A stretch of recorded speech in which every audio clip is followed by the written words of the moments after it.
வணக்கம். மதுரை மாவட்டம் மேலூர் வட்டம் கொட்டாம்பட்டி வெள்ளாளொட்டிப்புதூரில் இந்த மாதிரி கரண்ட் ஈபிக்கு எழுதி போட்டோம். ஈபி வரல. அதனால் நாங்கள் யூடியூப்பில் பார்த்தேன். சோலார் இந்த மாதிரி கேடிஆர் சோலார் நாங்கள் யூடியூப் சேனலில் பார்த்தோம். கேட்டக் சோலார் கம்பெனி பார்த்தோம். அதிலேருந்து நாங்கள் காண்டாக்ட் பண்ணி மாரிசெல்வி மேடத்தை காண்டாக்ட் பண்ணி நாங்கள் வந்து அவங்க மேனேஜர் பார்த்தாங்க. பார்த்துட்டு இன்னும் 10,000 ரூபா அட்வான்ஸ் கொடுத்தோம். வந்த 2 நாளில் வந்து அமைச்சு கொடுத்துட்டு நல்லா தண்ணி எடுத்து கொடுத்துட்டு நல்லா நீட்டாக எல்லாம் செட்டப் பண்ணிவிட்டு தண்ணி எடுத்து வந்துட்டாங்க. நல்லா பொருட்கள்லாம் தரமாக இருக்குது. நல்லா வேலை நல்லா பார்க்குறாங்க.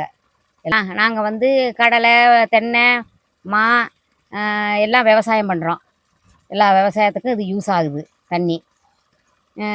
அவங்க நல்ல நல்ல முறையில் அமைச்சு தந்துட்டாங்க. தண்ணி எடுத்து தந்துட்டு இதே மாதிரி பயன்படுத்திக்கலாம். கேடக் சோலாரை கான்டாக்ட் பண்ணி பயன்படுத்திக்கலாம் எல்லா விவசாயிகளும்.